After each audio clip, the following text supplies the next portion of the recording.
दोस्तों ये जो लिक्विड फर्टिलाइज़र है ये बिल्कुल ऑर्गेनिक तरीके से बनाया गया है और बहुत ही पावरफुल है। इसमें हर तरह के न्यूट्रिशन मौजूद है, जैसे फास्फोरस है, मैग्नीशियम है, पोटासियम है और नाइट्रोजन है। इसमें बायो एंजाइम भी है जो कि हमारे मिट्टी को हेल्दी बनाता है, कीड़े मकोड़े को दूर भगाता है। तो ये एक फर्टिलाइज़र भी है और बायो एंजाइम भी है, दोनों तरह से ये काम करता है और ये बहुत आसानी से अपने घर में भी बना सकते हैं, बिल्कुल आसान तरीके से। तो इसे जब अलमंडा के प्लांट में डालते हैं तो अलमंडा के प्लांट की ग्रोथ बहुत तेज़ी से होती है और फूलों के जो साइज़ होते हैं दोस्तों वो बहुत बड़े बड़े होने लगते हैं और ये फूल भी बहुत ज़्यादा खिलता है और नवंबर दिसंबर तक इसमें फ्लावरिंग होती ही रहती है। तो इस फर्टिलाइज़र को कैसे बनाना है और कैसे अलमंडा के प्लांट्स में अप्लाई करना है, पूरी डिटेल में आप लोग के साथ शेयर करूंगी, तो वीडियो को बने रहिएगा। नमस्कार दोस्तों, कैसे हो आप सब? आई होप आप सब बहुत अच्छे होंगे और अपने अपने कामों में मस्त और व्यस्त भी होंगे। तो अपने चैनल ग्री वाटिका में आप सबका बहुत बहुत स्वागत है।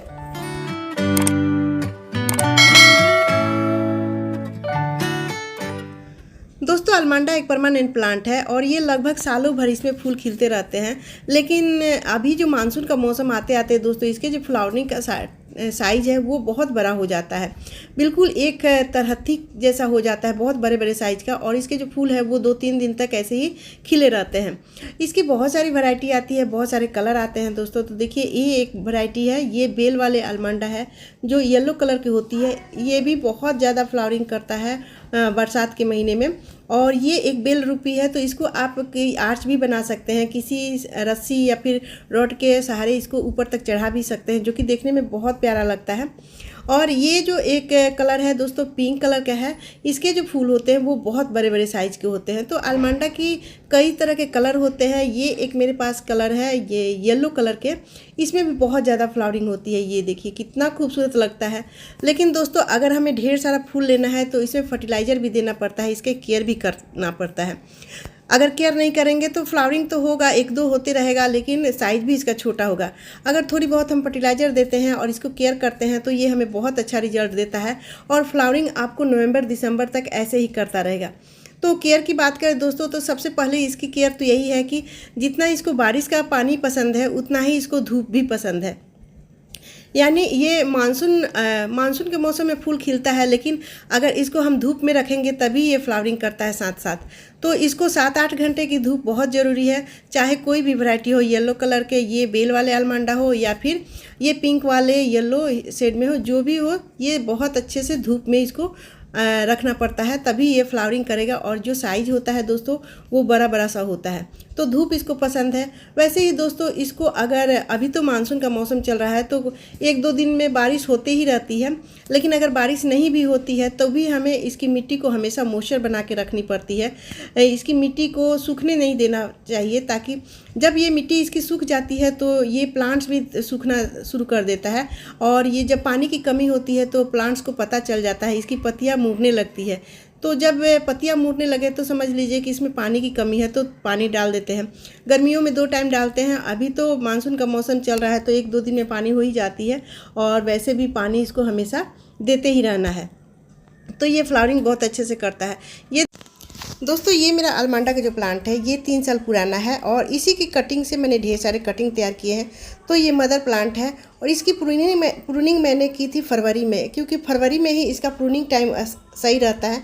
अगर आप मानसून के महीने में इसकी प्रूनिंग करते हैं तो आपको ब्रांचेस तो ज़्यादा देंगे लेकिन फ्लावरिंग नहीं कर पाएगा। लेकिन अभी जो समय होता है दोस्तों अलमंडा के लिए ये फ्लावरिंग टाइम होता है, इसमें ढेर सारी में फूल खिलते हैं, बड़े बड़े साइज़ के होते हैं। अभी जब हम प्रूनिंग इसको कर देंगे तो ये केवल ब्रांचेस देगा, फूल नहीं देगा। तो इसको ब्रांचेज निकालने में टाइम लगता है, इसलिए इसका सही समय है फरवरी। और फरवरी में आप प्रूनिंग कर देंगे तो उस समय ढेर सारे ब्रांच निकलते हैं और उसमें से ढेर सारे फिर से फूल खिलना शुरू हो जाता है। तो जब भी प्रून करें दोस्तों उसकी कटिंग आप फेंके नहीं, आप फरवरी में भी इसकी कटिंग लगा सकते हैं। कटिंग लगाने का वैसे तो बेस्ट टाइम अभी है मानसून का मौसम बरसात में, लेकिन अभी हम इसको प्रून नहीं कर सकते हैं। अगर आपका प्लांट फ्लावरिंग नहीं कर रहा है तो आप प्रून करके इसको कटिंग लगा सकते हैं। दोस्तों ये मदर प्लांट है, देखिए कटिंग से ही मैंने ढेर सारे प्लांट्स बनाए हैं, घना भी बनाया है और ये प्लांट अच्छे से चल रहा था। लेकिन इसको मैंने प्लास्टिक के गमले में लगा दिया है और ये 3 साल पुराना मैंने लगाया है, तो ये एक परमानेंट प्लांट है। तो परमानेंट प्लांट को अगर प्लास्टिक के गमले में लगा रहे हैं तो वो 2-3 साल में प्लास्टिक के प्लांट ख़राब हो जाते हैं, जिससे कि हमें दोबारा रिपोर्ट करना पड़ता है।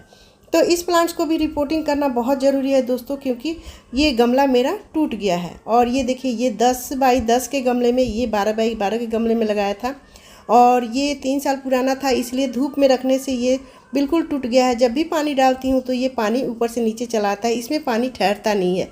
तो ये बहुत जल्दी सूख जाता है, क्योंकि इसको पानी भी ज़्यादा चाहिए, तो ये प्लांट सूखने लगता है। तो जब भी पानी इसको चाहिए तो ये पता चल जाता है कि इसका पत्तियाँ जो है सूखने लगती है, मुड़ने लगती है, तो ये पानी की कमी होने लगता है इसमें। इस तरह से देखिए कितने ज़्यादा ये ख़राब हो गया है। तो 2-3 दिन में मैं इसको रिपोर्ट भी करूँगी। तो जब भी अलमांडा के या फिर कोई भी परमानेंट प्लांट लगाए दोस्तों, या तो सीमेंट के गमले में या फिर मिट्टी के गमले में लगाए। सीमेंट के गमले, मिट्टी के गमले बहुत अच्छे होते हैं परमानेंट प्लांट के लिए, क्योंकि उन्हें धूप में रखना पड़ता है। ये देखिए, ये सीमेंट के गमले हैं, इसमें भी मैंने पिंक कलर के अलमांडा लगाया है। और ये गमले मेरे पास उस समय नहीं थे, तो मैंने प्लास्टिक के गमले लगा दिए। तो हर 2-3 साल में मुझे रिपोर्ट करना पड़ता है। उधर देखिए, ये सारे गमले मैंने ज़्यादातर सीमेंट के ही रखे हैं। लेकिन अकेले गार्डनिंग करना है दोस्तों तो भारी भारी गमलों से उठ नहीं पाता है, इसलिए हम अगर लेडीज़ गार्डनर हैं तो ज़्यादातर यूज प्लास्टिक के गमले ही करते हैं, क्योंकि उसे को उठाने में आराम रहता है, जल्दी से सारे काम हमें हो जाते हैं। दोस्तों बात करें कि किस साइज़ के गमले में लगाना है, तो ये देखिए, ये है 12 इंच के गमले, वो है 10 इंच के गमले। और आप अलमंडा का प्लांट अगर लगा रहे हैं, क्योंकि वो परमानेंट प्लांट है, हार्डी है प्लांट है, तो उसको 10 से 12 इंच के गमले में लगाएं, तभी आपको अच्छा रिजल्ट देगा, अच्छा फूल देगा और फूलों की लास्टिंग होगी वो ज़्यादा दिनों तक। तो इसमें रूट डेवलप भी ज़्यादा करता है, तो इसलिए 12 इंच से या 10 इंच से कम गमले ना लें। मिट्टी की बात करें दोस्तों, तो इसकी जो मिट्टी है उसका ड्रेनेज सही रहना चाहिए, क्योंकि अगर बारिश का पानी अगर इसमें रुकता है तो इसके नीचे से रूट गलने लगता है। तो जब भी मिट्टी बनाए तो हल्की मिट्टी बनाए, ड्रेनेज सिस्टम सही रखें गमले की, ताकि जब भी पानी इसमें जाए वो नीचे से निकल जाए, ज़्यादा पानी न रुके। मॉइस्चर मिट्टी इसको पसंद है, लेकिन ज़्यादा गीली मिट्टी पसंद नहीं है, तो इसलिए हमेशा मॉइस्चर बनी रहे। मिट्टी बनाया था जब दोस्तों, तो इसमें मैंने 30% मिट्टी डाला था, 30% इसमें वर्मी कंपोस्ट या गाय की गोबर की खाद डाल सकते हैं, और 30% इसमें मैंने कोकोपीट डाला था, 10% इसमें नीम खली डाल के ऐसे मिट्टी तैयार किया था। तो इस तरह की मिट्टी जो बनती है दोस्तों, ये सभी फूलों वाले प्लांट्स के लिए अच्छा होता है, क्योंकि ये बराबर मात्रा में सारे मिट्टी तैयार होती है। तो ये प्लांट्स बहुत ग्रो करता है इस तरह से, और फर्टिलाइज़र भी ज़्यादा नहीं देना पड़ता है। बात करें दोस्तों कि अलमंडा के प्लांट में कोई कीड़े वगैरह या इंसेक्ट वगैरह नहीं लगते हैं, तो सभी फूलों वाले प्लांट्स में दोस्तों थोड़े बहुत कीड़े लगते हैं, इसमें भी लगते हैं, लेकिन ज़्यादा कीड़े नहीं लगते हैं। इसकी मिट्टी में ज़्यादा से चींटियाँ लग जाती है, क्योंकि ये फ्लावरिंग प्लांट है, तो इसकी मिट्टी में हमेशा मॉइस्चर बनी रहती है। जिस मिट्टी में मॉइस्चर बनी रहती है उसमें थोड़ी चींटियाँ ज़्यादा लगती है, तो इसलिए इसमें फंगीसाइड का या फिर नीम ऑयल का स्प्रे भी कर सकते हैं। और दोस्तों अब बारी है इसमें फर्टिलाइज़र डालने की। तो वैसे तो इसको महीने में आप एक बार फर्टिलाइज़र दे, 2 महीने में भी एक बार फर्टिलाइज़र दे सकते हैं, लेकिन मानसून के महीने में अगर आप फर्टिलाइज़र दे रहे हैं तो ये आपका फूल जो खिलेगा वह नवंबर-दिसंबर तक ऐसे ही खिलता रहेगा, क्योंकि मानसून के मौसम ग्रोइंग पीरियड होता है और इसको एनर्जी ज़्यादा चाहिए, तो उस समय हमें इसमें फर्टिलाइज़र भी देना ज़रूरी पड़ता है। तो जो फर्टिलाइज़र मैं बनाऊँगी दोस्तों इसके लिए, उसमें फंगीसाइड का भी ये काम करेगा, कीड़े वगैरह का जो कीड़े वगैरह मिट्टी में लग जाते हैं वो भी ये ख़त्म करता है, क्योंकि उसमें बायो एंजाइम होता है। तो चलिए उस फर्टिलाइज़र को बनाते हैं और अपने इस अलमंडा प्लांट्स में डालते हैं। और जो फर्टिलाइज़र बनाना है दोस्तों, उसमें बहुत ही अच्छा स्ट्रॉन्ग फर्टिलाइज़र ये बन के तैयार हो जाता है, चाहे वो किसी भी प्लांट्स के लिए डालें, लेकिन अलमंडा के प्लांट्स में बहुत बेस्ट काम करता है। तो उसको बनाने के लिए दोस्तों सबसे पहले देखिए, ये मैंने केले के छिलके लिए हैं। यहाँ पर केले के छिलके में फास्फोरस की मात्रा बहुत ज़्यादा होती है, पोटासियम भी होती है। तो ये केले के छिलके मैंने देखिए यहाँ पर 4 लिए हैं, 4 केले के छिलके लिए हैं, और चारों को छोटे छोटे पीस कर लेना है। तो अभी इसमें लिक्विड फर्टिलाइज़र बनाना है दोस्तों, वो भी ऑर्गेनिक।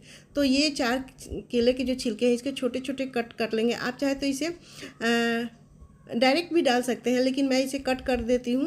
और यहाँ पर दोस्तों देखिए, ये एलोवेरा लिया है, ये फंगीसाइड का काम करता है, यानी जितने भी मिट्टी में फंगस लगते हैं इससे ये ख़त्म हो जाते हैं।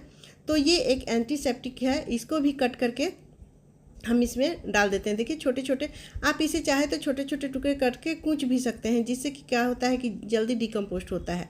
तो यहाँ पर मैं कट करके ही डाल रही हूँ। कट छोटे छोटे टुकड़े कट कर देंगे तो वो भी डिकम्पोस्ट जल्दी से हो जाता है। तो ये जो एलोवेरा होता है ना, इससे कीड़े नहीं लगते हैं, मिट्टी इसकी हेल्दी रहती है किसी भी चीज़ में, और ये जल्दी से डिकम्पोस्ट करता है। तो यहाँ पर मैंने देखिए ये एलोवेरा, यहाँ पर एक बड़ा सा एलोवेरा लिया था और ये एक डिब्बा लिया है, 1 लीटर का डिब्बा है। और ये 4 केले के जो टुकड़े हैं उसको मैं इसमें डालूँगी, और ये एलोवेरा के जो कट किया था उसको मैं इसमें डाल रही हूँ। ये देखिए, तो इसको डाल देते हैं। ये बिल्कुल लार जैसा बन जाता है और गीला गीला सा। तो इसको मैं यहाँ पर डाल दे रही हूँ इसमें। और इसके बाद दोस्तों इसमें मैं पानी डालूँगी। यहाँ पर देखिए ये दोनों मैंने डाल दिया है। और यहाँ पर मैंने लिया है, देखिए ये है कॉफ़ी। कॉफ़ी भी बहुत अच्छा फ्लावरिंग प्लांट के लिए होता है, इसमें भी बहुत ज़्यादा मात्रा में नाइट्रोजन होता है। तो ये मैंने यहाँ पर कॉफ़ी लिया है 1 चम्मच, ये एक छोटा चम्मच है, तो इससे मैंने 2 चम्मच इसमें डाल दिया है। और ये देखिए ये हल्दी है, ये भी एंटीसेप्टिक होता है, इसमें भी, इससे भी चींटियाँ वगैरह जो मिट्टी में लगते हैं वो नहीं लगते हैं। आप चाहे तो हल्दी को डायरेक्ट भी मिट्टी में डाल सकते हैं। तो यहाँ पर मैंने पानी में ही डाल दिया है, और ये पानी, इसको थोड़ी सी जगह छोड़ के मैंने यहाँ पर पानी डाल दिया, और इसको अच्छे से टैप करते हुए इसे मिला देते हैं दोस्तों। देखिए, और मिलाने के बाद इसको मैंने 24 घंटे यहाँ पर रख दूँगी। 24 घंटे के बाद ही इसको डालना है दोस्तों। और सबसे पहले कोई भी प्लांट्स की अगर मिट्टी में हम फर्टिलाइज़र डाल रहे हैं तो मिट्टी की गुड़ाई करना ज़रूरी है। तो यहाँ पर देखिए मैं सारे जो प्लांट्स हैं अलमंडा के, उसकी मिट्टी की गुड़ाई कर दे रही हूँ। मिट्टी में मेरी बहुत हल्की है, जब भी थोड़ी सी खुरपी लगाती हूँ तो अपने आप ये आसानी से ये ढीला हो जाता है, यानी बहुत ही हल्की मिट्टी है तो ये आसानी से गुड़ाई हो जाती है। तो कोई भी प्लांट्स की मिट्टी की गुड़ाई सप्ताह में 1 दिन ज़रूर करें। बारिश के मौसम में थोड़े बचा के इसको गुड़ाई करें, क्योंकि सारे जो रूट होते हैं वो हिलने लगते हैं, इसलिए बारिश के दिनों में गुड़ाई जब करें तो बहुत धीरे धीरे करें। और इसकी गुड़ाई मैं नहीं करूँगी, क्योंकि अगर गुड़ाई कर दूँगी तो ये मिट्टी नीचे निकलने लगता है। अभी 2 दिन में इसको मैं रिपोर्ट करूँगी। तो इस तरह से देखिए ये मिट्टी मैंने गुड़ाई कर दिया है। अब दोस्तों यहाँ पर देखिए ये 2 दिन बाद का है। मैंने 24 घंटा ही बोला था, लेकिन मैं 2 दिन तक इसको छोड़ दी थी, और 2 दिन बाद ये पूरी तरह से डिकम्पोस्ट हो गया है। ये देखिए इसका कलर भी बहुत चेंज हो गया है। तो आप 2 दिन 3 दिन भी छोड़ सकते हैं, बहुत अच्छे से डिकम्पोस्ट हो जाता है। और जितने ज़्यादा डिकम्पोस्ट होगा उतना ही ज़्यादा ये फ़ायदे वाला होगा, और उतना ही ज़्यादा ये काम करेगा। तो ये देखिए ये बहुत अच्छे से पूरा मिक्स हो गया है। ये जो केले के छिलके एलोवेरा है वो अच्छे से डिकम्पोस्ट हो गया है। ये देखिए, अब चलिए दोस्तों इसको मिलाने के बाद मैं इसको अच्छे से छान ले रही हूँ। तो इसका कलर भी बहुत अच्छे से हो गया है। तो इसमें डबल एंटीसेप्टिक हो गया है, जैसे एलोवेरा है वो भी कीटनाशक होता है, और हल्दी है वो भी कीटनाशक होता है। तो ये दोनों मिलके बहुत ही स्ट्रॉन्ग पावरफुल हो गया है। और इसमें जो पोटासियम है यानी केले के छिलके, वो तो हमारा फ़ायदा करता ही है। ये देखिए इस तरह से पूरी तरह से गल गया है। तो ये अच्छे से डिकम्पोस्ट हो गया है। इसको फिर से थोड़े से और पानी डाल के और टैप करके इसको जितने भी रस हैं दोस्तों उसको निकाल लेते हैं, ताकि हमारा जो फर्टिलाइज़र है वो ज़्यादा मिल सके। तो यहाँ पर इसको भी मैंने निकाल दिया है। ये हमारा जो फर्टिलाइज़र, लिक्विड फर्टिलाइज़र है वो 1 लीटर बन के तैयार हो गया है। और ये जो डिब्बा मैंने लिया है ये 5 लीटर का डिब्बा है।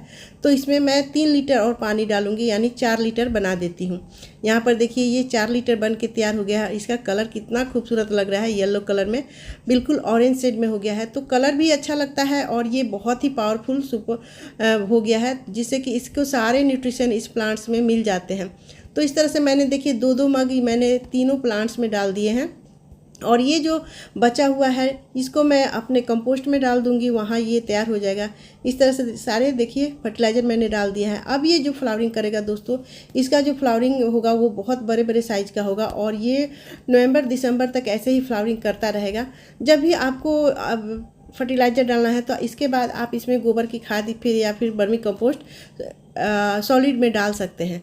तो इस तरह से दोस्तों अलमंडा के प्लांट में अगर केयर करते हैं तो हमारा अलमंडा का प्लांट बहुत दिनों तक फूल खिलता रहेगा, साइज़ भी बड़े बड़े होंगे।